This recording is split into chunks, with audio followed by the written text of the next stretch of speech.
तुम्हारी जय तुम्हारी विश्वविद्यालय इलाहाबाद। जय जय तुम्हारी विश्वविद्यालय इलाहाबाद। ज्ञान उद्गम ज्ञान संगम ज्ञान के इतिहास। ज्ञान उद्गम ज्ञान संगम ज्ञान के इतिहास। शत शत नमन है विश्वविद्यालय इलाहाबाद। सुंदरम सत्यम शिवम अवधारणा।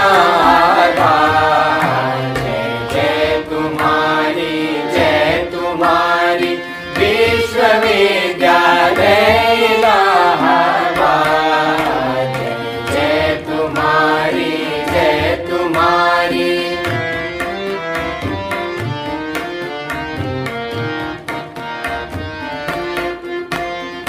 ज्ञान और विज्ञान का वर्धन तुम्हारा कर। साहित्य और संगीत की सेवा तुम्हारा धर्म। सबके लिए सब दिन तुम्हारा खुला शिक्षा द्वार। कर दिया तुमने सभी को योग्यता अनुसार। जय जय तुम्हारी ओम सच्चिदानंद रूपाय विश्वोत्पत्त्यादिहेतवे तापत्रय विनाशाय श्रीकृष्णाय वयं नुमः। जन्माद्यस्य यतोऽन्वयादितिरतश्चार्थे स्वभिज्ञः स्वराट्।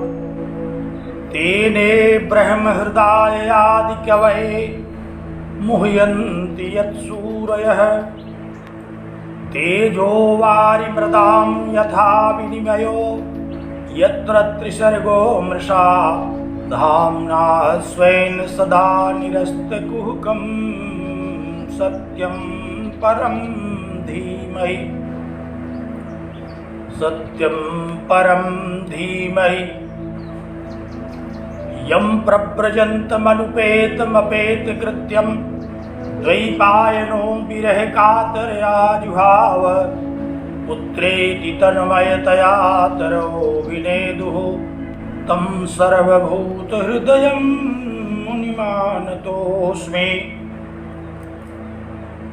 ओम पूर्णमदः पूर्णमिदं पूर्णात् पूर्णमुदच्यते। पूर्णस्य पूर्णमादाय पूर्णमेवावशिष्यते। ओम शांति शांति शांति। ओम ईशावास्यमिदं सर्वं यत्किंच जगत्यां जगत्। तेन त्यक्तेन भुञ्जीथाः मां गृधः कस्य स्विद्धनम्। कुर्वन्नेवेह कर्माणि जिजीविषेति शतग्वं समाः। एवं त्वयि नान्यथेतोऽस्ति न कर्म लिप्यते नरे। असुर्यानां ते लोकाः अन्धेन तमसावृता। तांस्ते प्रेत्याभिगच्छन्ति ये केचात्महनो जनाः। जगत विश्रुत इलाहाबाद विश्वविद्यालय प्रयागराज के प्रिय स्नातक परास्नातक शोध संवर्ग के तेजस्वी छात्रों और विद्वान शिक्षकगण तथा वेदांतानुरागी सज्जनों,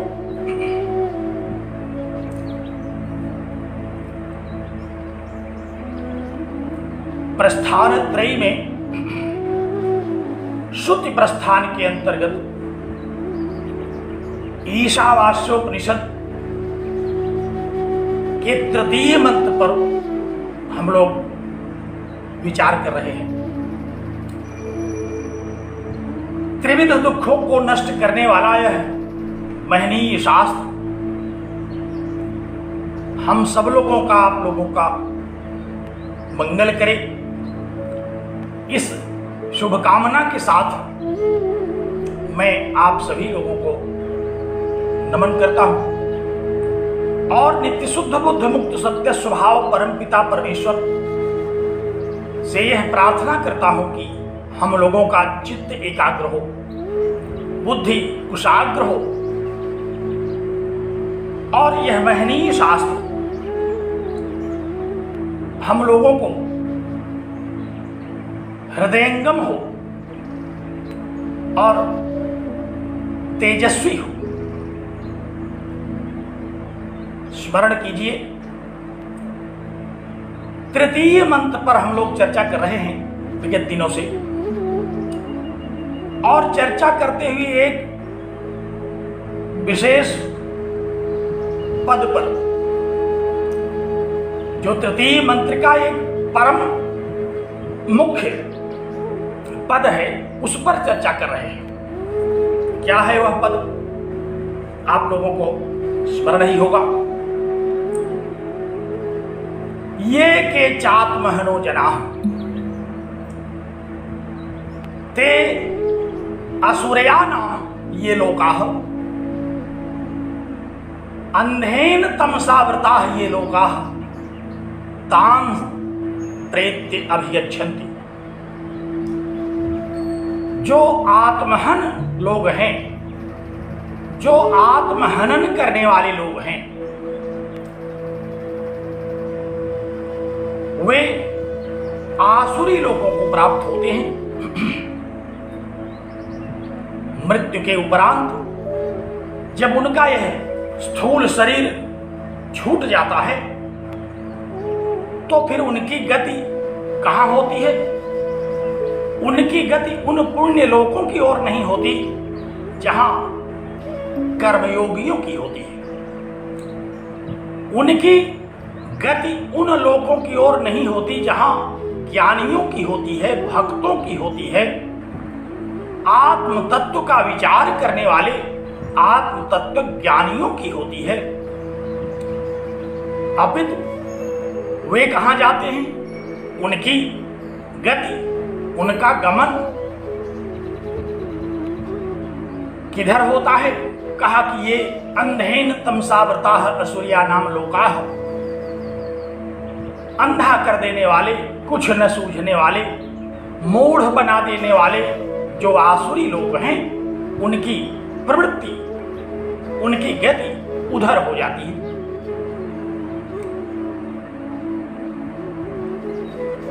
और हम लोग ये के चात्महनो जनाः पर चर्चा कर रहे हैं।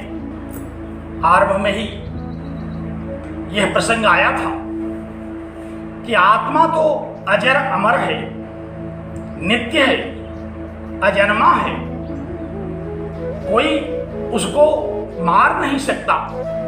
जो यह समझता है कि मैं मार सकता हूं अथवा जो यह समझता है कि वह आत्मा मारा जाता है, उभौ तौ न विजानीतः, दोनों उसको नहीं जानते। ऐसे लोग उस आत्म तत्व को जानते ही नहीं। वही आत्महंता है जो उस आत्म तत्व को नहीं जानते। प्रसंग आया एक दिन, इस व्याख्यान के बाद भी कुछ हमारे प्रबुद्ध शिष्यगण हैं जो मित्रवत भाव से अपनी जिज्ञासाओं को प्रकट करते रहते हैं। कहा कि आत्महनो जनाः का ये अर्थ प्रतीत नहीं होता जो हम लोग सुन रहे हैं कई दिनों से। आखिर आत्महंता जिनको कहा जा रहा है, इस पद के द्वारा, इस शब्द के द्वारा शब्दार्थ के रूप में क्यों ग्रहण नहीं होने पा रहा है, क्यों हमारी समझ में नहीं आ रहा है? वस्तुतः यह बहुत ही विचार का विषय है कि जब आत्मा अजर अमर है और मारा नहीं जा सकता, फिर भी श्रुति कह रही है कि एक चात्महनो जना। शास्त्र कह रहे हैं कि जो आत्महंता है, जो आत्महत्या कर लेते हैं, उनकी गति आसुरी लोगों की ओर होती है। शब्द और अर्थ का, शब्द और व्याख्यान का एक तारतम्य जो बनना चाहिए वो नहीं बनने पा रहा है। ऐसी शंका, ऐसा संदेह हमारे कुछ मित्रों के मन में उठ रहा है। इस पर थोड़ा सा विचार कर लेना चाहिए हम लोग कि आखिर शब्दार्थ क्यों नहीं है ये। देखिए, है यही शब्दार्थ जो हम लोग सुन रहे हैं, जो हम लोग कह रहे हैं, जो हम लोग विचार कर रहे हैं। क्योंकि शब्दार्थ का विनिर्णय शब्द शास्त्र में बड़े विस्तार से बताया गया और संयोग से इस प्रकार की शंका करने वाले हमारे वही सब अनन्य लोग हैं जो साहित्य के मर्मज्ञ, जो बड़े प्रौढ़ हैं। थोड़ा सा उनके साथ हमें इस विषय पर विचार कर लेना चाहिए कि आखिर शब्दार्थतः क्यों प्रतीत नहीं हो रहा है। क्योंकि अगर किसी भी बात को तोड़ मरोड़ करके, खींच तान करके, येन केन प्रकारेण यथा कथनचित हम समझते हैं या समझाते हैं तो बात मन में बैठती नहीं।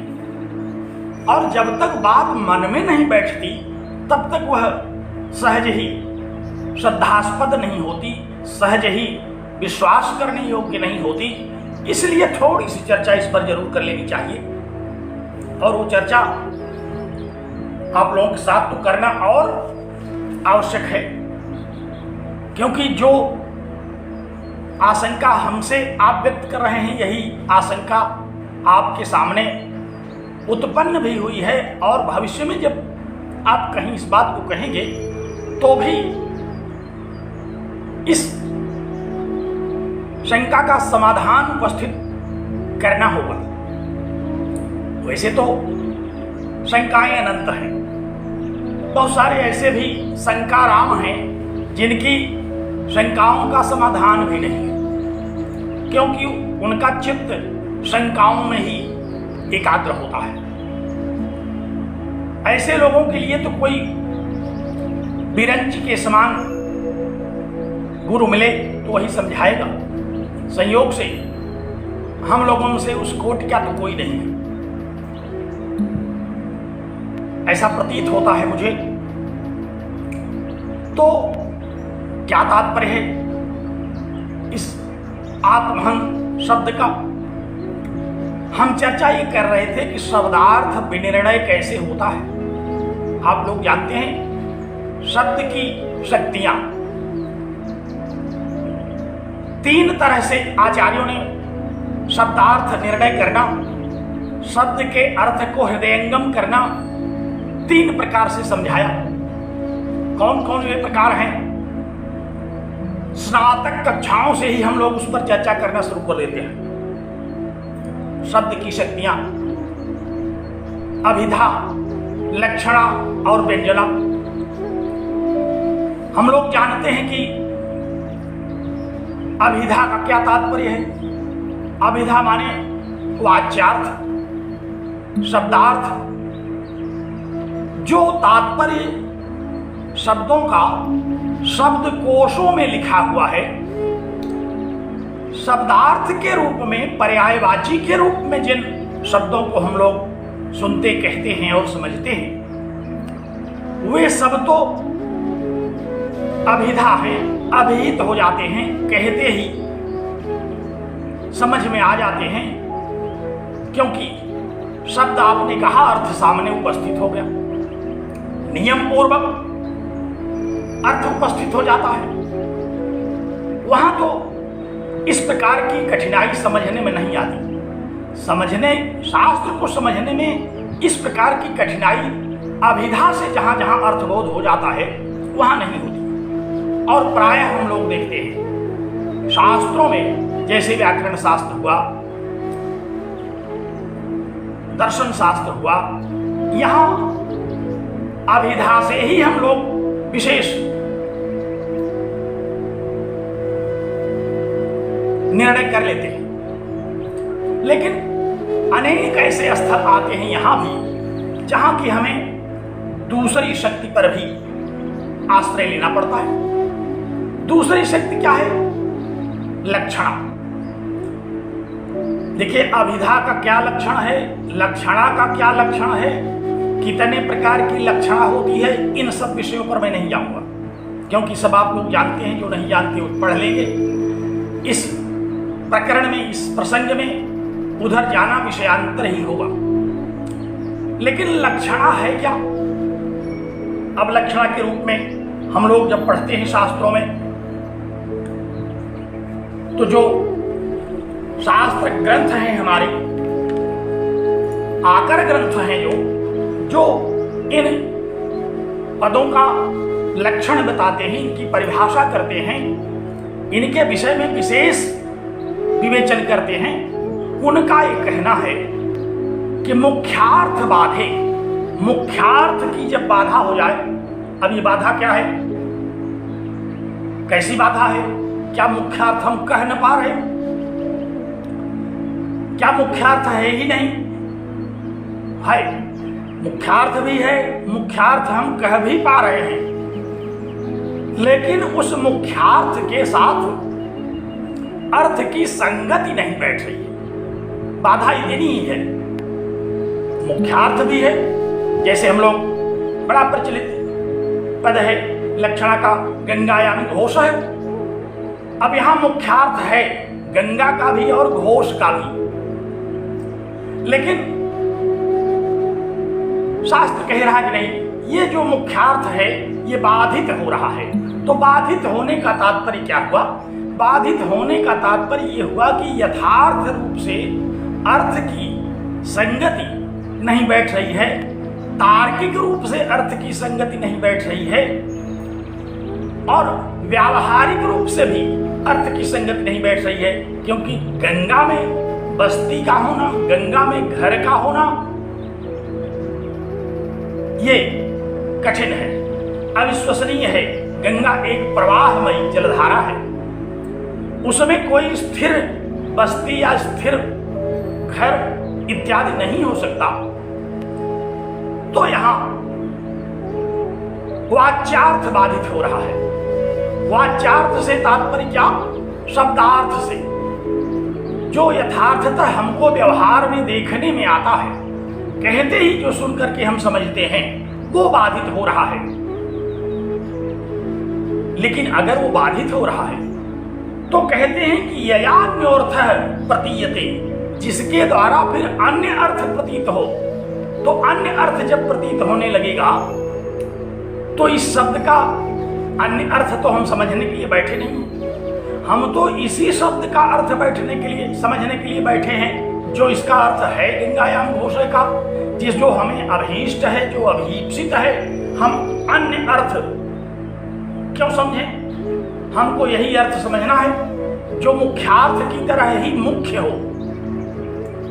तो यहां जो बात समझ में आती है, आचार्यों का जो कहना है कि यहां मुख्यार्थ से भिन्न अर्थ, मुख्यार्थ से अन्य अर्थ लक्षणा नहीं बता रहा है, बल्कि वह भी वही अर्थ बता रहा है जो मुख्यार्थ में निहित है, जो मुख्यार्थ में समन्वित है, जो मुख्यार्थ निष्ठ है। तभी तो उस वाक्य का हमें यथार्थ ज्ञान होगा, तभी तो उस वाक्य का हमें जो बोध होगा वह सही बोध होगा, त्रुटिपूर्ण बोध नहीं होगा। अगर हम अन्य अर्थ समझने लगेंगे तो अन्य तो अनेक अर्थ हो सकते हैं, हम सारे अर्थों को समझेंगे और फिर बड़ी बाधा खड़ी हो जाएगी। इसलिए मुख्यार्थ निष्ठ जो अर्थ है, जो उसका मुख्यार्थ, सच पूछिए तो वही मुख्यार्थ है जो लक्षणा से हम समझ रहे हैं। तो मुख्यार्थ का तात्पर्य यहाँ मुख्य शब्द के पीछे मत जाइए, बल्कि शब्दार्थ समझिए कि गंगायाम घोषः का जो शब्दार्थ है, जैसे एक सामान्य वाक्य है, मान लीजिए हम कहते हैं कि मोहन गधा है।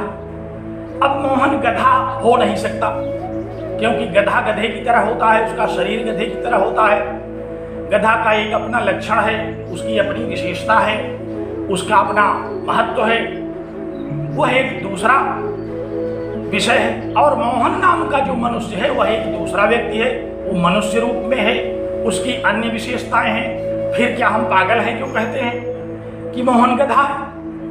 नहीं, मोहन का मुख्यार्थ जो है, उस गधा शब्द से हम वहां शब्दार्थ न लेकर के उसका जो तात्पर्य है मूर्खता, उसका जो तात्पर्य है बुद्धिहीनता, उसका जो तात्पर्य है कुछ न समझना, अव्यावहारिक होना, बुद्धिमत्तापूर्ण व्यवहार न करना, ये तात्पर्य है वहां। तो जो लक्षणा से हम जो अर्थ ग्रहण करते हैं वह भी मुख्य ही है। ऐसा नहीं है कि वो गौड़ अर्थ है अथवा हम चाहें तो उसे ग्रहण न करें। अगर गौड़ होता तो हम चाहते तो उसको ग्रहण न करते, क्योंकि वो तो गौड़ है। हम कह दें भाई हम देखिए गौड़ अर्थ को ग्रहण नहीं करेंगे, हम मुख्य अर्थ को ही ग्रहण करेंगे। तो मुझे तो यही समझ में आता है कि लक्षणा से जो तात्पर्य निकला वो भी मुख्य अर्थ है, व्यंजना से जो तात्पर्य निकलेगा काव्यों में वह भी उसका मुख्य अर्थ है। तो मुख्य अर्थ को समझाने के लिए ये तीनों शक्तियां हैं जो मुख्यार्थ को हमें समझाने के लिए इन शक्तियों के द्वारा शक्ति प्रदान करती हैं कि आखिर अभिधा से जब हमें उसका मुख्य अर्थ, जो लक्षित अर्थ है, जो उद्देश्य है, जो लक्ष्यार्थ है, जब वह न समझ में आए तो लक्षणा से उस पर हम विचार कर लेते हैं। तो हम लोग प्रायः इन्हीं दोनों में रहते हैं, क्योंकि काव्य में तीसरा तो काव्य में है, जो तीसरी शक्ति है व्यंजना की वह काव्य में है। शास्त्र में सामान्यतः यही दो शक्तियां हैं जो हमें तथ्यों को समझाती हैं, जो हमें यथार्थ बोध कराती हैं, जो हमें यथार्थानुभव कराती हैं। और काव्यों में व्यंजना की शक्ति है। काव्य के मर्मज्ञ लोग जो कहते हैं कि व्यंजना मुख्य जहां होती है वो उत्तम काव्य है। तो उत्तम काव्य तो वही है जहां व्यंजना मुख्य हो। अब क्या है व्यंजना, क्या मुख्य व्यंजना है, क्यों उत्तम काव्य है, ये एक अलग विषय है जिस पर आप लोग सब बहुत पढ़ चुके हैं, बहुत जानते हैं। कई विद्वान भी यहाँ हैं, इसलिए हम पृष्ठ पेषण में नहीं जाना चाहते और हमें उसका बहुत अधिक ज्ञान भी नहीं है। हम तो सामान्य से विचारक हैं, सामान्य बातों पर विचार करके सामान्य लोगों के बीच में उसको अभिव्यक्त कर देना, ये हमारा उद्देश्य है यहाँ। तो मुख्यार्थ में निष्ठ जो अर्थ है वही लक्षणा के द्वारा हम लोग समझते हैं। और अनेक स्थलों पर हम देखते हैं कि वेदांत शास्त्र में लक्षणा का आश्रय आचार्यों ने लिया है। जब हम अहम ब्रह्मास्मि तत्त्वमसि इत्यादि महावाक्यों के अखंडार्थ बोध पर पढ़ते हैं वेदांत सार में, अथवा भगवान शंकराचार्य ने जब इन महावाक्यों के अखंडार्थ बोध का निरूपण करना आरंभ किया तो वहां उन्होंने लक्षणा का आश्रय लिया। लक्षणा का आश्रय क्यों लिया? इसलिए कि वहां शब्दार्थ से काम चल नहीं रहा है, शब्दार्थ वहां असमर्थ हो जा रहा है मुख्यार्थ को समझाने के लिए। जो मुख्य अर्थ हमें अभीष्ट है, जिस मुख्य अर्थ को हमें समझना है, जिस मुख्य अर्थ को शास्त्र समझाना चाहता है, वेदांत शास्त्र जिस मुख्य अर्थ को प्रतिपादित करना चाहता है, आचार्य जिस मुख्य अर्थ को हमको समझाना चाह रहे हैं, वह शब्दार्थ मात्र से कथ्य नहीं है, शब्दार्थ मात्र से ग्राह्य नहीं है। इसीलिए बहुत सारे दृष्टांतों का, बहुत सारे न्यायों का, बहुत सारी इन शक्तियों का हम लोग आश्रय लेते हैं, क्योंकि समझना हमारा मुख्य उद्देश्य है। कैसे हम समझ पाएं हम जिज्ञासु हैं, ब्रह्म जिज्ञासा से हम आरंभ करके अपने इस चिंतन को आरंभ करते हैं, तो हमको तो समझ में आने की जरूरत है। कैसे समझेंगे? कहीं अभिधा से, कहीं लक्षणा से। जहां अभिधा असमर्थ हो जाए, जहां अभिधा के तात्पर्य में बाधा आ रही हो, जहां अर्थ न बैठ रहा हो अभिधा से, जहां अर्थ सुस्पष्ट न हो रहा हो, वहां हम इन न्यायों का, इन शब्द शक्तियों का आश्रय लेते हैं, सहारा लेते हैं। अर्थ को समझने के लिए यह सहारा है, छड़ी है। तो यहां भी उपनिषदकार ने लक्षणा से आत्महनोजनाह में, आत्महन शब्द का जो हम लोग तात्पर्य ले रहे हैं, वो लक्षणा से उन्होंने इसको कहा। क्योंकि ये पहली बार मैं नहीं बता रहा हूं कि लक्षणा से वेदांत अपने तथ्यों को समझाता है। ये अनेक बार हम लोग सुन चुके हैं। मैंने बताया, उद्धृत किया। जैसे अभी हम लोग तैत्तिरीय श्रुति की चर्चा कर रहे थे। अन्योन्यतर आत्मा अन्नमय, आत्मा प्राणमय, आत्मा मनोमय, आत्मा विज्ञानमय और अन्योन्यतर आत्मा आनंदमय। यहाँ हम आत्मा के स्वरूप को आनंदमय समझने के लिए जब श्रुतियों में चले, तो श्रुतियों ने अरुंधति दर्शन न्याय से हम लोगों को आनंदमय तक पहुंचाया। क्योंकि सीधे हम आनंदमय स्वरूप को न बता पा रहे हैं, न समझा पा रहे हैं, न कह पा रहे हैं, क्योंकि अन्य शब्दों का है। हम लोग सीधे अनुकूल रूप में नहीं समझ सकते तो प्रतिकूल में समझाते हैं। लेकिन आनंद एक ऐसा शब्द है जिसका कुछ प्रतिकूल है ही नहीं। मैं चर्चा कर रहा था कि अन्य जितने शब्द हैं सबके विलोम हैं, सभी शब्दों के प्रतिकूल अर्थ हैं, लेकिन आनंद एक ऐसा शब्द है जिसका कोई विलोम ही नहीं है। सुख का विलोम दुख, दुख का विलोम सुख, हम लोग जड़ का चेतन, ये सब अर्थ समझने के लिए ये जो विलोम, जो पर्यायवाची, जो निर्वचन, ये सब समझाए जाते हैं। क्यों समझाए जाते हैं? ये अर्थ निर्णय करने के लिए, अर्थ का निर्धारण करने के लिए। ये विलोम समझाना इनका प्रमुख उद्देश्य नहीं है, बल्कि जो अर्थ आप समझ रहे हैं, कहीं उसका विलोम आप कहने न लगे, कहीं उसके विलोम का प्रतिपादन आप करने न लगे। आप समझ रहे हैं कि मैं सही अर्थ बता रहा हूं, सीधा अर्थ बता रहा हूं, लेकिन आप बता रहे हैं उल्टा अर्थ। तो इसलिए हम लोग शब्दों का सही स्वरूप क्या है, विलोम स्वरूप क्या है, पर्याय क्या है, कहाँ कौन सा शब्द उचित है, कहाँ संगत है, यह सब आरंभ की कक्षाओं से ही हमको पढ़ाया जाता है। वहाँ ये नहीं बताया जाता कि विलोम आप क्यों पढ़ रहे हैं, पर्यायवाची क्यों रटाया जा रहा है, शब्दार्थ क्यों समझाया जा रहा है। लेकिन इनका सब का एक मूल उद्देश्य है क्या? मुख्यार्थ समझना। किसी भी पद के मुख्यार्थ को समझने के लिए ये सब उपाय हैं। हम लोग देखते हैं बड़े बड़े आचार्यों को, भगवान शंकराचार्य जब किसी भी विषय का प्रतिपादन करने लगते हैं, मुख्यार्थ को समझाने लगते हैं, तो कहीं व्याकरण से, कहीं न्याय से, कहीं दृष्टांतों से, कहीं तर्कों से, कहीं श्रुतियों से, कहीं व्यावहारिक उदाहरणों के द्वारा मुख्यार्थ समझाते हैं। ये सब मुख्यार्थ को समझने के उपाय हैं। तो ये जो तीनों शक्तियां हैं, ये भी मुख्यार्थ को ही समझने की शक्तियां हैं। यहाँ मुख्यार्थ ही बताना इनका अभीष्ट है, ऐसा मुझे लगता है। हो सकता है इसमें कहीं कोई त्रुटि भी हो, क्योंकि शास्त्र की गति बड़ी गूढ़ है। जहां तक मुझे समझ में आया वो मैंने आपके सामने प्रस्तुत किया।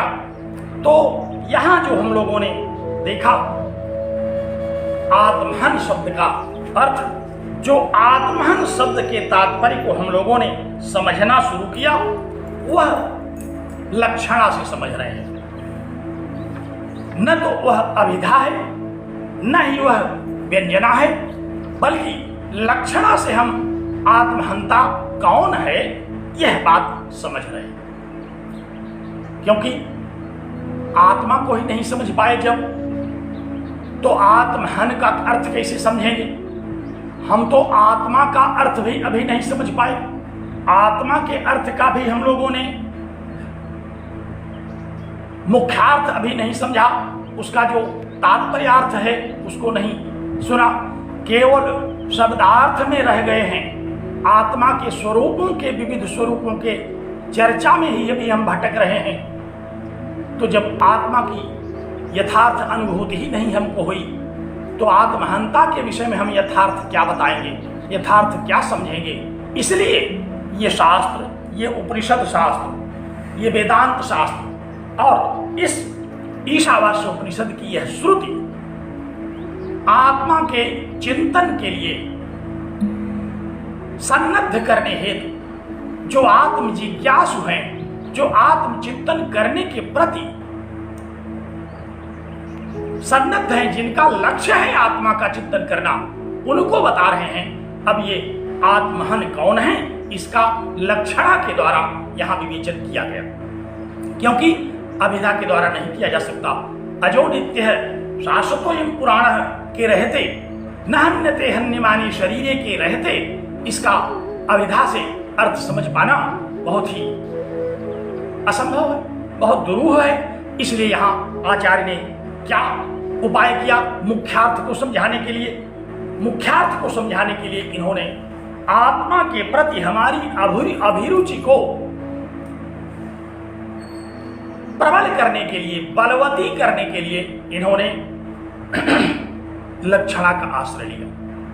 तो इस श्रुति में यह जो पद आया, ये के चात्महनो जना, अर्थात जो आत्मज्ञानी नहीं है वही आत्महंता है। जो आत्मज्ञानी होकर के भी शास्त्रों के अनुकूल, आत्मज्ञानी से तात्पर्य क्या, शब्दार्थ सुन करके भी, समझ करके भी, शास्त्रों को सुन करके भी उस पर आचरण नहीं कर रहे हैं, वे आत्महंता हैं। तो हम लोग यहाँ लक्षणा से ही आत्महंता का तात्पर्य विनिर्णय कर रहे हैं, लक्षणा से ही आत्महंता इस शब्द का निरूपण कर रहे हैं। और इसी से हमको ये समझ में आ सकता है, क्योंकि अभिधा से तो ये समझ में आने से रहा। तो यह जिज्ञासा, ये जो आशंका है, जो शंका है, जो संदेह है, वो इस रूप में हम लोग दूर करने की चेष्टा कर सकते हैं। जब कोई और उपाय मिलेगा तब इस ज्ञान को भी हम लोग दूर कर लेंगे। अभी तो हम लोग इसी से काम चलाते हैं। यहाँ उपनिषदकार ने, श्रुतिकार ने आत्मा की ओर प्रेरणा करने के लिए, आत्म तत्व का ज्ञान कराने के लिए और आत्म तत्व के जो ज्ञाता नहीं है उनकी दुर्गति बताने के लिए, उनके क्या दुष्परिणाम हैं, क्या उनकी साइड इफेक्ट्स हैं, क्या प्रत्यवाय है, उनको कैसे मिलता है, कैसे उन्हें परमानंद की प्राप्ति से वंचित होना पड़ता है, कैसे उनको दुखों की प्राप्ति हो जाती है, यह बताना इस श्रुति का मुख्य अभिप्राय है। यही इसका मुख्य अर्थ है।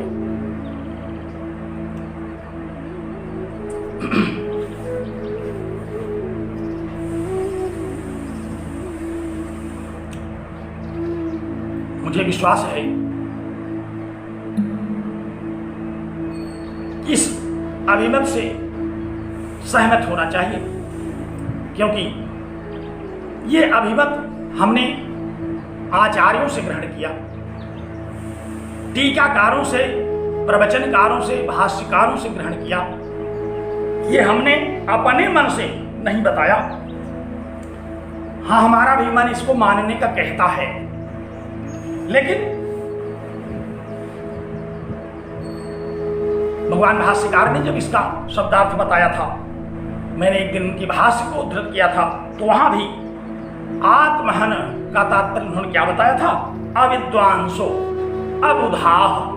आत्महंता का तात्पर्य क्या, जो अविद्वान है, अर्थात जो आत्मवेत्ता नहीं है, जो अबुध है, अर्थात जो उस नित्य शुद्ध बुद्ध आत्मा को नहीं जानता, वही है आत्महंता।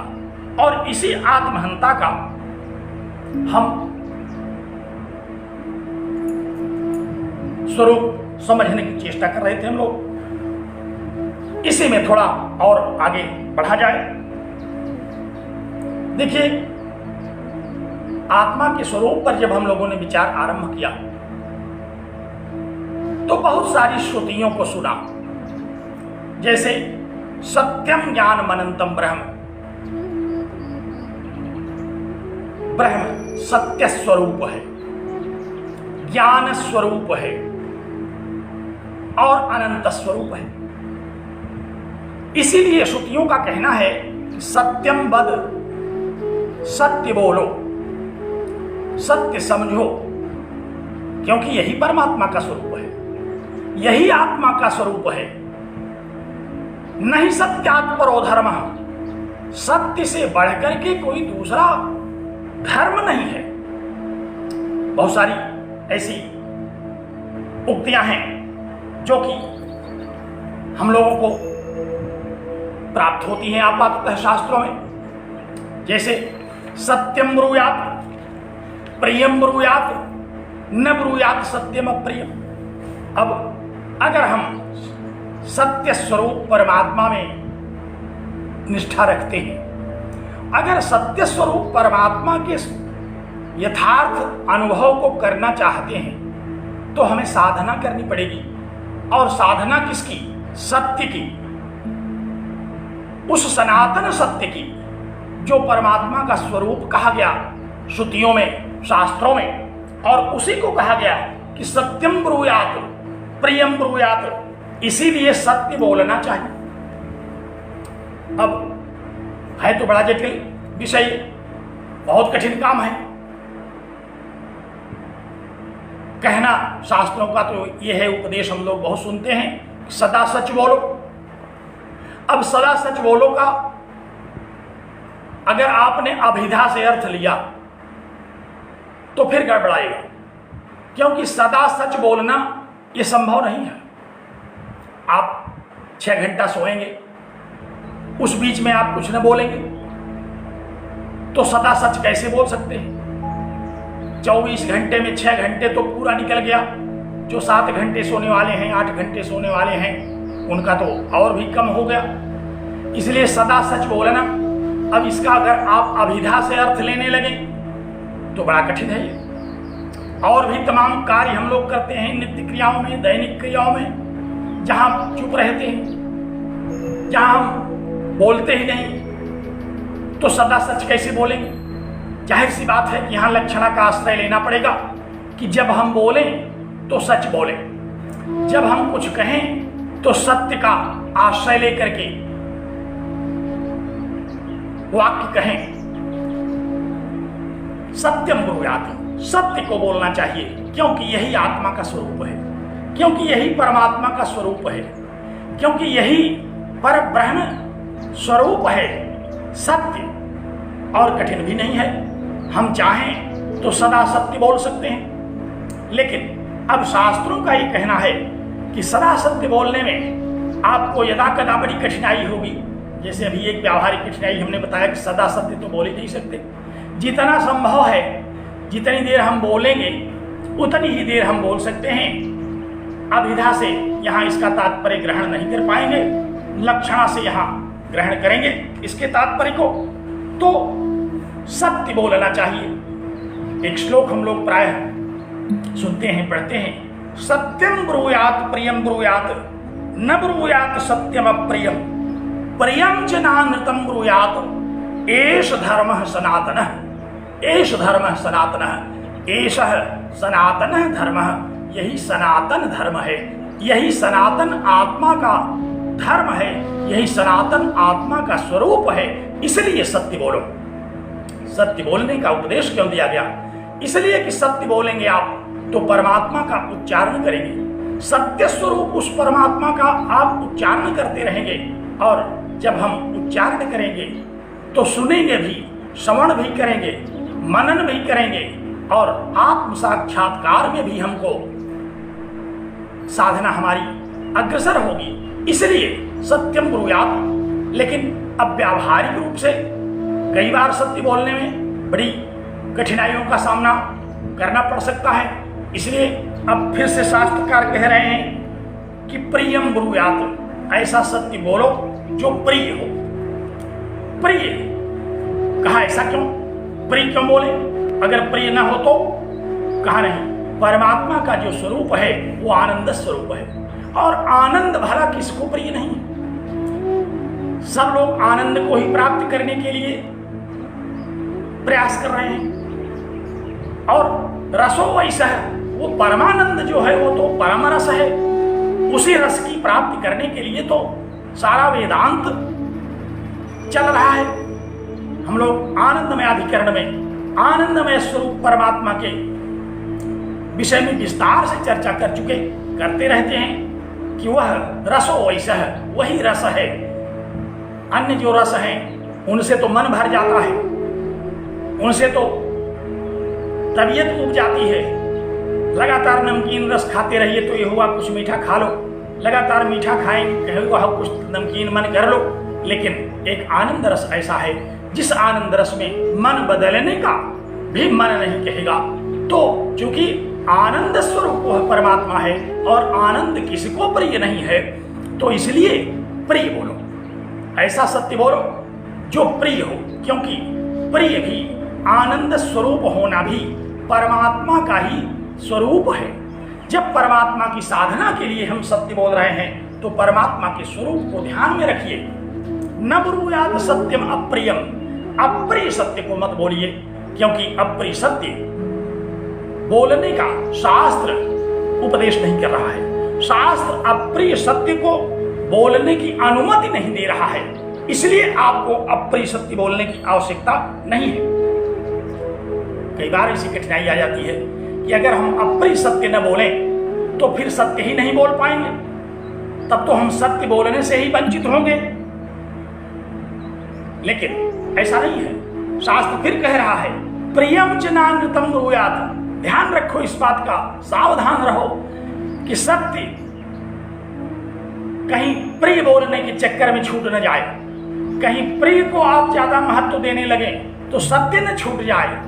सत्य को आप ध्यान देने लगे तो कहीं परमानंद स्वरूप परमात्मा का स्वरूप जो प्रिय स्वरूप है, जो आनंद स्वरूप है, वो न छूट जाए। इसलिए ध्यान रखिए इस बात का सदा। सत्यम ब्रूयात प्रियम ब्रूयात, न ब्रूयात सत्यम प्रियम, प्रियम च नानृतम ब्रूयात। एष धर्म सनातन, यही सनातन धर्म है, यही सनातन आत्मा का स्वरूप है। अब बड़ी कठिनाई आ जाएगी आपको सामने कि जब हम इतनी बाध्यताओं में सत्य बोलने के लिए कहा जाएगा तो हम जो सत्य प्रिय नहीं होगा उसको कैसे करेंगे। अब यहां ध्यान दीजिए, फिर लक्षणा का हमें आश्रय लेना पड़ेगा, क्योंकि अब यहां अगर ऐसा सत्य है जो प्रिय नहीं है तो आप प्रिय बनाइए उसको। आप प्रिय बना करके सत्य को बोलिए, क्योंकि प्रिय बनाना कोई पाप नहीं है। अगर सत्य को आप प्रिय बना करके बोलेंगे तो सुनने वाला उसको ग्रहण करेगा। अगर सत्य को प्रिय बना करके आप बोलेंगे तो आपके अनुयायियों को, आपके द्वारा बताए जाने वाले जो श्रोतागण हैं, जो जिज्ञासु हैं, उनको सुनने का मन कहेगा, वो उसको अवश्य सुनेंगे। तो ऐसे सत्य को, ऐसे सत्य स्वरूप परमात्मा को चिंतन करने के लिए, उसकी साधना के लिए हमें सत्य बोलना चाहिए, प्रिय बोलना चाहिए।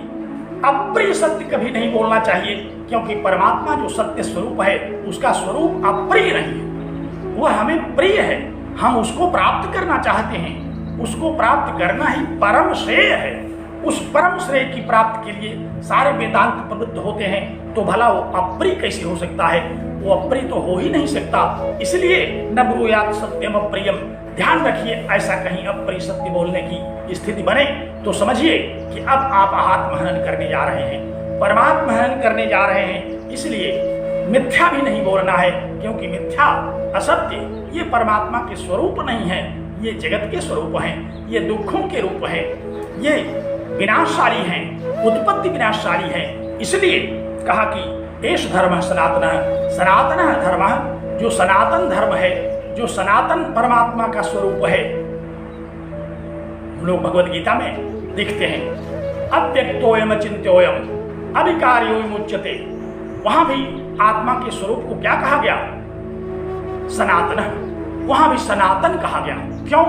क्योंकि वही सनातन है, वही सत्य है, वही ज्ञान स्वरूप है, वही प्रिय है, वही आनंद स्वरूप है। आत्मनः कामाय वही सर्वम प्रियम भवति। श्रुतियां कहती हैं कि आत्मा को समझने के लिए ही सब कुछ हमें प्रिय लगता है। तो अब हम अगर सत्य से अपने को विमुख रखते हैं, सत्य से हम दूर होते हैं, सत्य का हम अपलाप करते हैं, तो ऐसे जो लोग हैं वे आत्महंता हैं। और सत्य के अपलाप करने वालों को आत्महंता मानते हुए श्रुति कह रही है कि असुरिया नाम ते लोकाः, ऐसे लोग जो सत्य का आश्रय नहीं लेते, वे आत्म तत्व से दूर हैं, वे असत्य के अनुयायी हैं, वे कथमपि श्रेय की प्राप्ति नहीं कर सकते, क्योंकि मार्ग ही उधर नहीं जाता। ये जो असत्य का मार्ग है, ये जो मिथ्या का मार्ग है, ये किधर जाता है? कहा कि असुरिया नाम ले ये लोकाः, ये उधर जाता है। और हम लोगों ने इस बात को विचार किया था। असुर ये शब्द जब पढ़ रहे थे, वहां उस पर हम लोग चिंतन कर रहे थे कि असुर कहते किसको हैं? असुर माने असुसु रमन्ते इति, जो असु में माने इंद्रियों में, इंद्रियों के आनंद में जो रमण करें वो हैं असुर। भगवद गीता के 16वें अध्याय में आसुरी और दैवी दो तरह की संपदाएं बताई गई। जो आत्मा का स्वरूप है वस्तुतः वो दैवी संपद है। जो आत्मा के विषय में कहा गया, आत्मा को जो स्वरूप बताया गया वही दैवी संपद है। जब हमें आत्म तत्व के अज्ञान के कारण ही बंधन में पड़ना है, तो आत्म तत्व का ज्ञान क्या है? जब हम आत्म तत्व के अज्ञान के कारण अनादिकाल से बंधन में पड़े हुए हैं, तो फिर आत्म तत्व का ज्ञान क्या है? आत्म तत्व का स्वरूप क्या है? आत्म तत्व का स्वरूप बताते हुए भगवद गीता में भगवान श्री कृष्ण ने अर्जुन से बड़े व्यापक रूप में चर्चा किया। कहा कि आत्मा का स्वरूप समझो। जब वस्तुतः जो मनुष्य आत्म तत्व के जिज्ञासु हैं, वस्तुतः जो आत्म तत्व के साधक हैं, वस्तुतः जो परम श्रेय की प्राप्ति करने के लिए जिज्ञासु हैं, उनको आत्म तत्व के स्वरूप पर विचार करना होगा। आत्म तत्व माने अपना जो तत्व है, अपना जो चैतन्य स्वरूप है, अपने शरीर में जिस आत्म तत्व को आप धारण कर घूम रहे हैं, जो आपका अपना जीवात्मा है, उस आत्म तत्व की चर्चा हुई। वो कैसा है? यदि परमात्मा ने ही जीव रूप धारण किया, हम लोगों ने पढ़ा ना एक शक्ति अधिकरण में कि परमात्मा ने ये संकल्प लिया कि एक को हम बहुश्याम, मैं एक हूं बहुत हो जाऊं, और उस परमात्मा ने अपनी माया शक्ति के द्वारा आकाश, पृथ्वी, जल, तेज, वायु इन सबको उत्पन्न किया। पृथ्वी से 4 प्रकार के प्राणी उत्पन्न हुए, और उन चारों प्रकार के प्राणियों में जीव स्वरूप में वह परमात्मा स्वयं अंतर्हित हो गया, वो स्वयं उसमें प्रवेश कर गया। ये सृष्टि की रचना का रहस्य है। श्रुतियों में, उपनिषदों में हम लोगों ने सृष्टि कैसे होती है इस पर जो पढ़ा, जो चर्चा किया, तो कैसे होती है परमात्मा ने विचार किया, परमात्मा ने संकल्प लिया। इच्छित अधिकरण में हम लोग इसको चर्चा कर चुके हैं कि परमात्मा ने ये संकल्प लिया कि एको हम बहुश्याम, मैं एक हूं अनेक हो जाऊं। और उसका संकल्प, क्योंकि वो सत्य संकल्प है, तो अनेक हो गया अपनी माया शक्ति की कल्पना से। सबसे पहले आपने वेदांत सार में भी पढ़ा है कि तस्माद् वा एतस्मात् आत्मनः आकाशः सम्भूतः। उस परमात्मा से आकाश पैदा हुआ, आकाशात् वायु, वायुरग्नि, अग्निर आपः, अदभः पृथ्वी। ये क्रम है। परमात्मा से आकाश, आकाश से वायु, वायु से अग्नि, अग्नि से जल, जल से पृथ्वी, और पृथ्वी से 4 प्रकार के जो प्राणी हैं, अंडज, पिंडज, स्वेदज, उद्भिज, ये जो 4 प्रकार के प्राणी हैं, ये सब उत्पन्न हुए। और उन सभी प्राणियों में परमात्मा ही जीव स्वरूप में प्रवेश कर गया, वही चैतन्य स्वरूप में व्याप्त है। इसीलिए तो हम उसका निमित्त, अभिन्न निमित्तोपादान कारण के रूप में परमात्मा को स्वीकार करते हैं, क्योंकि उसी से ये आकाशादि जो पंच महाभूत हैं, उसी से जो ये प्रपंच है, ये प्रपंच उत्पन्न हुआ। प्रपंच माने आकाश, पृथ्वी, जल, तेज, वायु, ये पांचों में पांचों जब मिल जाते हैं, पंचीकरण का सिद्धांत हम लोगों ने पढ़ा था वेदांत सार में। तो जब पांचों में पांचों मिल जाएं तो ये प्रपंच है। जब तक अलग अलग हैं तब तक तो ये पंच हैं, लेकिन पंचीकरण के सिद्धांत के अनुसार जब ये पांचों में पांचों मिल जाते हैं तो प्रपंच हो जाते हैं। और इस प्रपंचात्मक जगत में जब चतुर्विध जीव उत्पन्न हुआ तो उस जीव में शरीर तो उसका जड़ स्वरूप है, लेकिन उसमें चैतन्य क्या है? कहा परमात्मा ही चैतन्य स्वरूप में उसमें भाषित हो रहा है। वही परमात्मा है जो सब में चैतन्य स्वरूप में है। तो फिर उस परमात्मा का क्या स्वरूप रहा होगा? श्रुतियों में जो परमात्मा का स्वरूप है उसी स्वरूप से तो वह प्रवेश कर गया।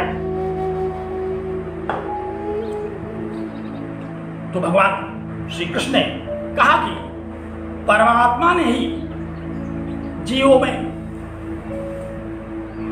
शरीरों में जीव स्वरूप में प्रवेश किया, तो वह निश्चित रूप से जो वास्तविक स्वरूप है जीवों का वो दैवी स्वरूप है। लेकिन अनादि काल से जीव अज्ञान से उपहित होने के कारण आसुरी स्वरूप से भी युक्त होता हुआ चलता है, और एक समय ऐसा आता है कि दैवी स्वरूप उसका लुप्त हो जाता है और केवल आसुरी स्वरूप उसमें रह जाता है। दैवी स्वरूप का है। आप दैवी स्वरूप के विषय में जो आत्मा का दैवी स्वरूप है, अगर आप उसको विस्तार से जानना चाहें तो श्रीमद् भगवद गीता के 16वें अध्याय का प्रथम, द्वितीय और तृतीय श्लोक आप देखें। वहाँ बड़े विस्तार से भगवान श्री कृष्ण ने आत्मा के, जीवात्मा के स्वरूप को समझाया कि मनुष्य का जो आत्मा है वो वस्तुतः किस रूप में होना चाहिए, किस रूप में वो है। वहां उन्होंने इस विषय का विवेचन किया। अभयम सत्व संशुद्धिर ज्ञान योग व्यवस्थिति दानम दमश्च यज्ञश्च स्वाध्यायस्तप आर्जवम अहिंसा सत्यम क्रोधस्त्याग शांतिरपैशुनम दया भूतेष्वलोलुप्तम मार्दोम रीरचापलम तेजः क्षमा धृति शौचम अद्रोहो नातिमानिता भवन्ति संपदम दैवी मभिजातस्य भारत। कहा कि हे भारत, हे अर्जुन, ये जो जात है, ये जो आत्मा है, ये जो शरीरों में उत्पन्न जीवात्मा है, इसका वास्तविक स्वरूप क्या है? कहा इसका वास्तविक स्वरूप तो परमात्मा से ही समझा जा सकता है, उसी का स्वरूप इसका भी स्वरूप है। लेकिन अनादि काल से अज्ञान के कारण इसमें जो दैवी स्वरूप है उस पर आसुरी प्रभाव पड़ने लगा और आसुरी प्रभाव से वह आवृत होने लगा। तो जो आत्मा का अभय स्वरूप है, वस्तुतः आत्मा का स्वरूप क्या है? अभय स्वरूप है, अभय है, उसको किसी प्रकार का भय नहीं है। आप लोगों को याद होगा उपनिषदों में कहा गया अभयम वही प्राप्तोसि जनक। हे जनक, तुम अभय हो गए हो। अभय क्यों हो गए? क्योंकि तुमको आत्म तत्व का ज्ञान हो गया, और जब आत्म तत्व का ज्ञान होगा तो वह अभय इसलिए हो जाएगा कि न हन्यते हन्यमाने शरीर, ये शरीर नष्ट होने पर भी आत्मा नष्ट नहीं होगा। तो वह अपने स्वरूप को जानता है, इसलिए उसको भय किस बात का? क्यों वह भय करेगा? तो आत्म स्वरूप का जो अभय स्वरूप है उस स्वरूप को न जानना, सदा भयभीत होना, जो उसका आनंद स्वरूप है उसको न जानना, सदा दुखी रहना, जो उसका निर्मल स्वरूप है उसको न जान करके काम क्रोध लोभ मोह मद मत्सर इत्यादि मनों से आवृत रहना। इस प्रकार आत्मा का जो दैवी स्वरूप है, जिस स्वरूप में परमात्मा ने इस शरीर में जीव स्वरूप होकर के प्रवेश किया था, उस स्वरूप को न जान करके हमें उस स्वरूप का स्मरण करना चाहिए। हमें उसी स्वरूप का शास्त्रों के द्वारा ज्ञान करना चाहिए कि हमारा वस्तुतः स्वरूप है क्या। लेकिन हम अपने स्वरूप को नहीं जान पाते, क्योंकि जो स्वरूप उसमें बताया गया तेज है, आत्मा का स्वरूप है तेज। तेज माने जो किसी की बहकावे में ना आए। हम लोग सदा बहकावे में आ जाते हैं। जैसे कोई हमको बता रहा है कि आप गलत बताने लगे तो हमको भ्रम हो जाता है, क्योंकि हम आविद्यक हैं, हम अविद्याग्रस्त हैं, हमको भय लगता है कि वस्तुतः हम गलत बता रहे हैं। कहीं ऐसा ना हो कि हम कोई गलत बात बता दें आपको, हमको भय है। हमें शोक से भय है, हमें दुख से भय है, हमें क्रोध से भय है। क्यों? क्योंकि हम आत्मा के उस अभय स्वरूप को नहीं जान रहे हैं। सत्व संशुद्धि नहीं है हमारी, हमारा अंतःकरण शुद्ध नहीं है, हमारा अंतःकरण मलिन है। काम क्रोध लोभ मोह मद मत्सर इत्यादि से वह मालिन्य युक्त हो गया है, इसलिए हम आत्मस्वरूप को नहीं जानते। दान दम यज्ञ स्वाध्याय तप आदि जो आत्मा के स्वरूप को निर्मल करने वाले हैं, हम उससे दूर हो चुके हैं, हम जगत में अनुरक्त हो गए हैं। अहिंसा सत्यम क्रोध त्याग शांति पौषणम, हम इन सब को छोड़ चुके हैं। जो अहिंसा स्वरूप है, किसी को मनसा वाचा कर्मणा दुख न प्रदान करना, ये जीव का वास्तविक स्वरूप है। जो वस्तुतः आत्म तत्वज्ञ हैं, वो किसी को मनसा वाचा कर्मणा दुखी नहीं करते, वे सदा सत्य का आश्रय लेते हैं। अभी सत्य पर हमने चर्चा की। और क्रोध का त्याग कर देते हैं, वो क्रोध को आने नहीं देते। क्योंकि क्रोध किसे कहते हैं? क्रोध माने क्रोध वह जो आनंद में अवरोध पैदा करे, वही क्रोध है। आनंद में जो अवरोध पैदा करे उसी को क्रोध कहते हैं। तो आनंद में अवरोध पैदा करने वाला क्रोध है, वो भी आ जाता है। तो जब हमको काम क्रोध लोभ मोह मद मत्सर ये सब आ जाते हैं, तो संक्षेप में मैं आपसे ये कहना चाहता हूं कि तब हमें आत्मस्वरूप का ज्ञान नहीं रह जाता और हम आत्मस्वरूप के स्वरूप से विस्मृत हो चुके होते हैं। ऐसी दशा जिन लोगों की है वे आत्महंता है, और ऐसे आत्महंता के लिए असुरिया नाम तेलो का। तो मैंने एक दिन इस पर चर्चा किया था कि हम लोगों को यह विचार करना चाहिए कि हम लोग किस कोट में आते हैं। हम आत्महंता तो नहीं है, और हम लोग कहीं आत्महंता की दिशा में, आत्महंता होने की दिशा में अग्रसर तो नहीं हो रहे हैं। अब आप स्वयं आत्मालोचन कीजिए, आप स्वयं आत्मविचार कीजिए। आत्मविचार करने के लिए मैंने 3 ही श्लोक बताया, 16वें अध्याय का प्रथम द्वितीय और तृतीय। वहां जीवात्मा का दैवी स्वरूप क्या है, आप उसको देखें। अगर आप उसमें कहीं हैं तो अपनी साधना आगे बढ़ाइए। अगर आप उसमें कहीं नहीं हैं, ऐसा तो हो नहीं सकता कि आप कहीं न हो, क्योंकि आप रोज उपनिषद का श्रवण कर रहे हैं, आपकी अभिरुचि उपनिषद सुनने में है, तो जाहिर सी बात है कि आप आत्मजिज्ञासु हैं, तो आप में वो सारी शक्तियां हैं। इसलिए हम लोग आत्महंता होने की दिशा में अग्रसर नहीं है, बल्कि आत्मज्ञान को प्राप्त करने की दिशा में अग्रसर हैं। आत्महंता होने की दिशा में तो वे अग्रसर हैं जो थोड़ा बहुत जानते भी थे, लेकिन अब इस जगत के मिथ्या स्वरूप में व्यापृत होने के कारण, मिथ्या स्वरूप में संलग्न होने के कारण अब उन्होंने आत्मस्वरूप का ज्ञान सर्वथा खो दिया। उस आत्मस्वरूप के ज्ञान से सर्वथा वो वंचित हो चुके हैं, इसलिए वे आत्महंता है। उनको अभय नहीं है, उनको भय है लगातार। किस बात का भय है? दुख का भय है। भविष्य में कितने दुख हो सकते हैं, उनसे वो हमेशा सशंकित रहते हैं, हमेशा इस विषय पर विचार करते रहते हैं कहीं कोई संकट ना आ जाए। अरे संकट क्यों आ जाएगा? संकट कैसे आ जाएगा? संकट कहाँ है जो आ जाएगा? वो तो आपके मन की आशंका है। अगर आपने उस पर विचार करते रहना लगातार जारी रखा तो जरूर आ जाएगा। इसलिए वर्तमान कालीन जो अज्ञान है, जिसके कारण हम दुखी रहते हैं, क्या है वर्तमान कालीन अज्ञान? मोह, राग और द्वेष, ये 3 वर्तमान कालीन अज्ञान है। हमेशा हम मोह में ग्रस्त रहते हैं। ध्यान रखिए, वर्तमान कालीन अज्ञान क्या है? हमेशा हम मोहग्रस्त रहते हैं, हमेशा हमको किंग कर्तव्य विमूढ़ता बनी रहती है। हम हमेशा अयम निजः परो वेद की गणना करते रहते हैं। ऐसी दशा में हम अज्ञान युक्त हो जाते हैं और जीवात्मा के यथार्थ स्वरूप से वंचित हो जाते हैं। और इसी अज्ञान के कारण हमें राग और द्वेष होता है।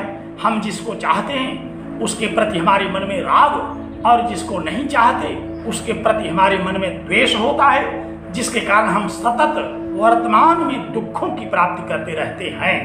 याद रखिएगा, दुखों की प्राप्ति करते रहना सतत, इसका कारण क्या है? इसका कारण है आत्मा के नित्य निर्विकारी स्वरूप को न जानना, आत्मा के नित्य निर्मल स्वरूप को न जानना, शास्त्रों में बताए हुए जीवात्मा का जो सतत स्वच्छ स्वरूप है उसको न जानना, और राग द्वेषाभिनिवेश से संत्रस्त रहना, सन्नद्ध रहना, ये आत्महंता लोग करते हैं। तो हम आत्म विचार करें कि हम कहाँ हैं। तो सबसे पहले वर्तमान में सुधार ले आना चाहिए कि हम सतत जो अज्ञान से युक्त आचरण करके दुख की प्राप्ति कर रहे हैं, जिसका केवल कारण है मोह, जिस मोह के कारण हमें राग द्वेष अभिनिवेश पैदा होता है, उससे हमें सतत सावधान रहना है। तो फिर हम आत्महंता बनने की दिशा में नहीं चलेंगे, तो हम आत्मज्ञान की दिशा में चलेंगे। और ये साधना बड़ी सरल है। तथा भूतकाल के जो दुख हैं उससे भी बचे रहने की आवश्यकता है। बहुत सारे लोग भूत में क्या क्या हुआ, पहले क्या क्या हुआ, उसी को सोच करके लगातार परेशान रहते हैं कि ये घटना घट गई, ये घटना न घटी होती तो ऐसा हो जाता, ये घटना न बढ़ी होती तो ऐसा हो जाता। अरे घटना घटी जहाँ, घटना तो बढ़ी, घटनाएं घटती नहीं, घटनाएं बढ़ती हैं। घटना घटती हैं, ये बड़ा मजेदार शब्द है, इसको भी हम लोग नहीं जानते। अब अगर आप अभिधा से अर्थ लेंगे घटना घटने की, तो घटना घटती कहाँ है? घटना तो बढ़ती जा रही है। यहाँ भी आपको अवलक्षणा का आश्रय लेना पड़ेगा। आपको यथार्थ रूप में जानना पड़ेगा कि घटना शब्द जो है एक तो संज्ञा है और दूसरा क्रिया है, जो अवधि भाषा में चलती है। सब विधि घटप काज हम तोरे, वहां घटप माने रहना, उपस्थित होना। तो घटना घटने का मतलब कि घटना का उपस्थित होना, घटना का हो जाना, घटना का अस्तित्व में आना, यह है घटना घटना।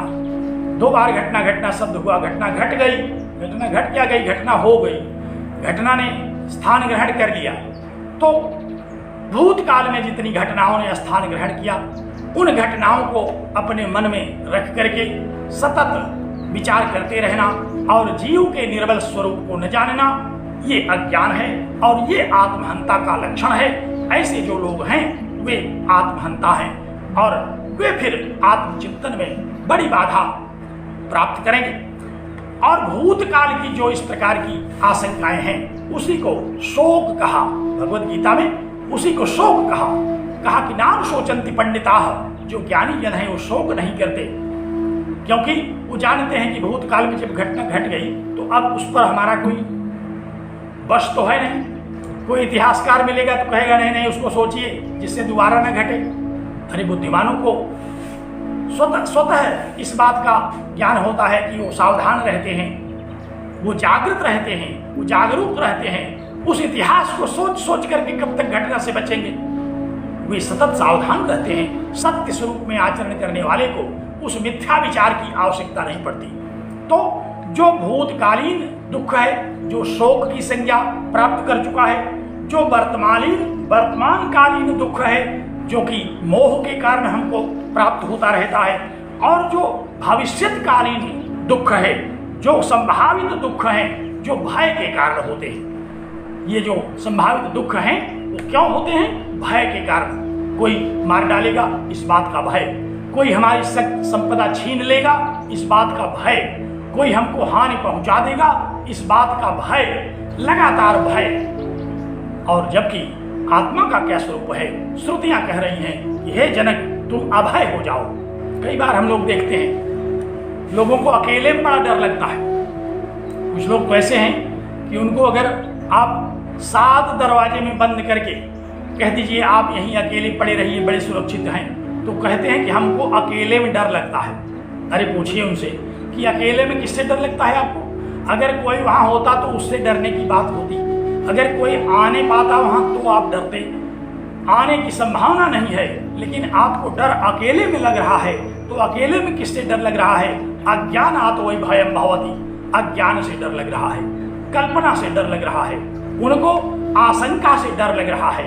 उनका जो अपना व्यामोह है, अनेक बार उनको जो दुख मिल चुका है, उन दुखों से उनको आशंका है, इसलिए उनको भय है। इसलिए आत्मा के स्वरूप को सोचना, आत्मा के अभय स्वरूप को जानना, उसके नित्य शुद्ध बुद्ध मुक्त सत्य स्वरूप को समझना, ये दुख से बचने का उपाय है। और ऐसे जो लोग हैं वे आत्मज्ञानी हैं अथवा आत्मज्ञान की दिशा में सतत सन्नद्ध हैं, सतत साधना युक्त हैं। लेकिन जो न जानते हैं और जो न जानने की दिशा में सतत सन्नद्ध हैं वे आत्महंता हैं, वे लोग आत्महन हैं। ते आत्महनाः आत्महनो जनाः और तेषां कृते असुर्या नाम ये लोकाः वही है। और इससे बचने के लिए मैंने विगत व्याख्यान में भी आप लोगों से चर्चा किया, इससे बचने का एक रास्ता है विचार, एक उपाय है शास्त्र चिंतन, एक उपाय है भगवत भजन, भगवान की कथा सुनना, भगवान की कथा का चिंतन करना, भगवान के, क्योंकि हम भगवान स्वरूप हैं तो आत्मचिंतन करना। अगर आप आत्मचिंतन करते रहे तो आपको न भूत से डर लगेगा, न प्रेत से डर लगेगा, न आशंकाओं से डर लगेगा, न ही किसी भय की कोई आपको कभी अनुभूति होगी। क्योंकि हमारा स्वरूप जो अपना आत्मस्वरूप है वही भय स्वरूप नहीं है, वो अभय स्वरूप है, तेजस स्वरूप है, धैर्य स्वरूप है। तो ये जो आत्मा के स्वरूप कहे गए, जो दैवी स्वरूप कहे गए, वही आत्मा के स्वरूप हैं। अगर उनको आपने ठीक से समझ लिया तो कभी भी आप न तो आत्महंता की संज्ञा से विभूषित होंगे, न ही आपको कष्ट होगा, न ही आप आत्महंता की दिशा में अग्रसर होंगे। और अगर ऐसा न हुआ, अगर आपने आसुरी प्रवृत्तियों की ओर अपनी अभिरुचि दिखाई, आसुरी प्रवृत्ति की ओर अगर आप चलते रहे तो आप आत्महंता होने की दिशा में अग्रसर हो जाएंगे। और वह आसुरी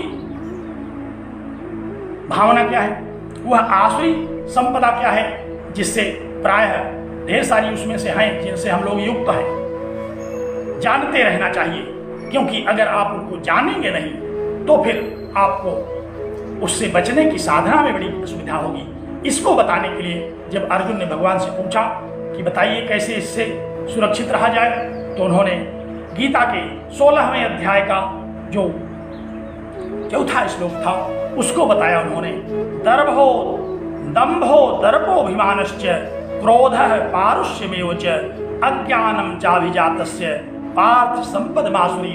हे पार्थ, ये जो आसुरी संपद है, ये जो आसुरी गुण है लोगों में, ये कहाँ से आए, ये क्यों हुए, ये कैसे पैदा हुए, ये भी अज्ञान से पैदा हुए। अगर ये आत्म तत्व का चिंतन करते, अगर ये शास्त्रों का चिंतन करते, अगर ये ईशावास्य उपनिषद के प्रथम मंत्र पर आस्था रखते, अगर उसके प्रति इनकी श्रद्धा होती, ईशावास्यमिदं सर्वम, अगर वो इस तथ्य को समझते तो यत्किंच जगत्याम जगत सर्वम ईशावास्यम, फिर उनको कभी ऐसी समस्याएं न होती, कभी उनको आत्म तत्व के ज्ञान से विरत न होना पड़ता, विमुख न होना पड़ता। लेकिन समस्या यही है, अज्ञानम, अज्ञान ही सबसे बड़ा मार्ग में बाधक है। उसी अज्ञान के कारण दंभ, उसी अज्ञान से हमको दंभ हो जाता है। दंभ माने जो नहीं है वह बताना। जैसे हमको कुछ नहीं आता, हम बताते हैं कि हमको 14 शास्त्र कंठाग्र हैं। हमें व्याकरण का एक अक्षर नहीं आता, हम बताते हैं कि अष्टाध्यायी में आपको जहाँ शंका हो पूछ लीजिए। ये क्या है? यही दंभ है कि तत्व नहीं है, सत्ता नहीं है, बखान किए चले जा रहे हैं। बहुत सारे ऐसे दंभी लोगों को आप देखेंगे, एक पैसे से भेंट नहीं है, करोड़पति होने का दंभ भरते हैं। एक अक्षर से भेंट नहीं है, सबसे बड़े विद्वान वही हैं। चरित्रहीन उत्कृष्ट कोटि के हैं, लेकिन दूसरों को चरित्र की शिक्षा देते रहेंगे, स्वयं अपने आत्मा के विषय में विचार नहीं करेंगे। तो यह जो अज्ञान है, उस अज्ञान के कारण हमको दंभ उत्पन्न हो जाता है। तो ध्यान रखना है कि कहीं हम दंभ से युक्त तो नहीं है। अगर हम दंभ से युक्त हैं तो हम आत्महन होने की दिशा में अग्रसर हो रहे हैं। इसलिए दंभ से बचने की आवश्यकता है। अब ये आत्म विचार का विषय है कि आपको दंभ है कि नहीं। क्योंकि दंभ से ही फिर एक नई और समस्या खड़ी हो जाती है। क्या कहा? दर्प खड़ा हो जाता है। जब दंभ मन में आ गया तो दर्प माने जो वस्तु हमें थोड़ा सा है, केवल बालका का रूप आता है, इतना मालूम है, लेकिन कहेंगे कि हम सारा का सारा व्याकरण की साधन क्या हमको कंठाग्र है। ये है दर्प। है तो उनके पास बहुत थोड़ा सा, लेकिन उसको बढ़ा चढ़ा करके कहना, ये दर्प है। इसी को कहते हैं आत्म तत्व के स्वरूप को न जानना। जो आत्मा का स्वरूप नहीं है उसी को जानना, यही दंभ है, और उसी में अग्रसर होते रहना, यही दर्प है। और इसी से अहंकार की उत्पत्ति होती है। एक अहंकार तो हम लोगों ने सांख्य दर्शन में पढ़ा था, वो अहंकार तत्व ये नहीं है। यहाँ जो अहंकार तत्व है वह अपने आत्म स्वरूप को न जान करके अज्ञान स्वरूप को ही आत्मा के रूप में जानना, ये अहंकार है। हम हैं तो बहुत कमजोर, लेकिन जानते हैं कि हमसे बड़ा वीर कोई नहीं है। कई बार ऐसा कहते हुए आप लोगों को देखेंगे, सुनेंगे कि बेचारे हैं बड़े निरीह, लेकिन बाणी ऐसी बोलेंगे कि जैसे 10 पहलवानी के बराबर इनके पास बल है, 10,000 हाथियों का इनके पास बल है। तो ये है अहंकार, जो नहीं है उनके पास। कई बार हम लोग देखते हैं अपने ही मित्रों में, जब उनको क्रोध आ गया तो फिर वह अहंकार आ जाता है। कह देते हैं हमको जान नहीं रहे हो। अरे क्या नहीं जान रहे आपको? आपके साथ 40 साल से हम घूम रहे हैं, अभी कौन सी ऐसी विद्या आपने छिपा रखी थी जो हम आपको नहीं जानते? ये उनका अहंकार है। जो नहीं है, जो हैं वो तो हमने जानने की चेष्टा की, लेकिन जो नहीं है अब वह उनके मन में आ गया, उसको प्रकट करने लगे, उसी को अहंकार कहते हैं। और इसी से क्रोध की उत्पत्ति होती है। मैंने बताया क्रोध माने कम सुखम रोधयत इति क्रोध, जो सुख में अवरोध पैदा करे, जो अपने को ही खा जाए। क्रोध का एक नाम है आश्रयाश, जो इसको आश्रय दे उसी को एक खाता है। आप किसी पर क्रोध करें, उसका कुछ कर पाएंगे कि नहीं ये तो अनिश्चित है, लेकिन आपने अपना तो पहले ही कर लिया। आपने अपने को निर्बल कर लिया, अपने को कमजोर कर लिया, अपने तेज को क्षीण कर लिया। इसलिए हमें इस भगवत उक्ति में दंभो दर्पोभिमानश्च क्रोध पारुष्यमेव च, पारुष्य माने कटु वचन बोलना, किसी भी व्यक्ति को अपमानित करना, ये आत्महंता होने की दिशा में ले जाता है। किसी व्यक्ति को अगर आप सम्मानित नहीं कर सकते तो उसको अपमानित भी न करें, क्योंकि उसमें आत्मा का स्वरूप है। आप उसके दुर्गुणों को अगर कहना ही चाहते हैं तो सार्वजनिक रूप से न कहें, एकांत में उसको कह दें। न मानना होगा नहीं मानेगा, लेकिन अगर मानना होगा तो मान भी लेगा। तो किसी भी व्यक्ति को अपमानित न करना। पारुष्य माने परुष वचन, कठोर वचन।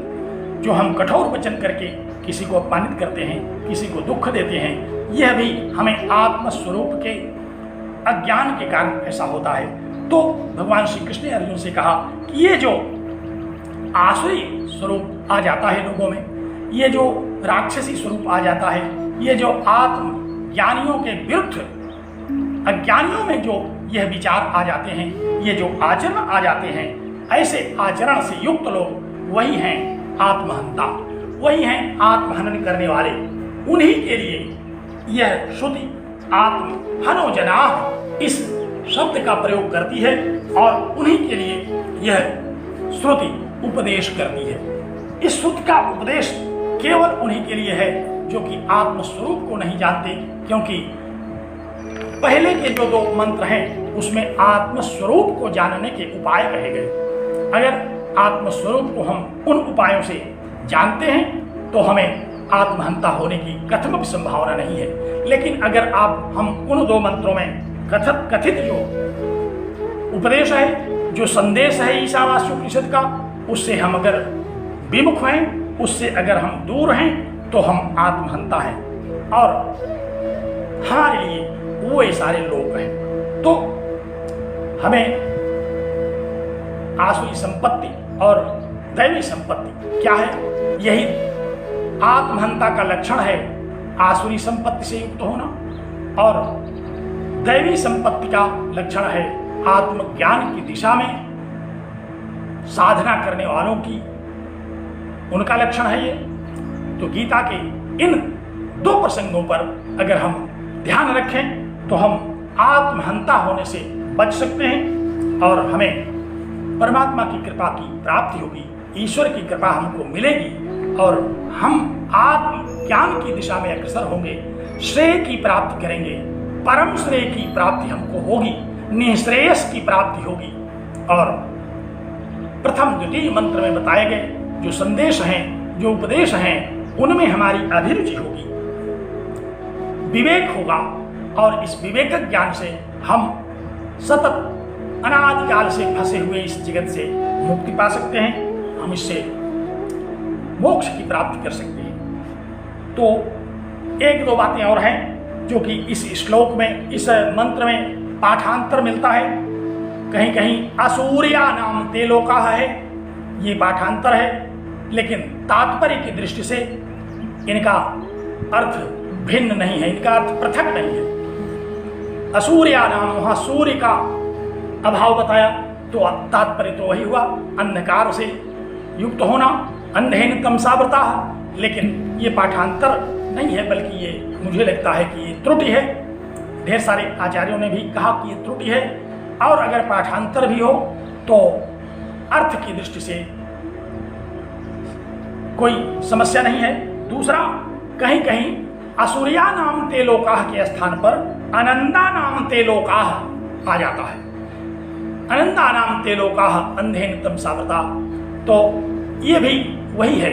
आनंद माने जो आनंद रहित है, जो दुख युक्त है, जो पीड़ा युक्त है, जो आसुरी लोगों के विषय में हम लोगों ने आरंभ में ही समझा, वही तात्पर्य अनंता नाम ते लोकाः का भी है, वही तात्पर्य असूर्या नाम ते लोकाः का भी है। हम लोगों ने इस मंत्र में आए हुए सभी पदों पर एक जो सामान्य विचार किया, मुझे लगता है कि अब इस मंत्र की विचारणा हम लोगों को यही संपन्न कर लेनी चाहिए। अब अगले व्याख्यान में हम अगले मंत्र पर विचार करने के लिए प्रस्तुत होते हैं, और इसी के साथ इस मंत्र को लगातार कई दिनों से सुनने के लिए आप बहुत साधुवाद के पात्र हैं, धन्यवाद के पात्र हैं। आत्महंता होने से बचने की दिशा में आपका अग्रसर होना आपके लिए ये बधाई का विषय है। तो आइए हम लोग मंगलाचरण करें और इस मंत्र पर अब आज का व्याख्यान ही संपन्न होता है। ओम पूर्णमदः पूर्णमिदं पूर्णात् पूर्णमुदच्यते पूर्णस्य पूर्णमादाय पूर्णमेवावशिष्यते। ओम शांति शांति शांति।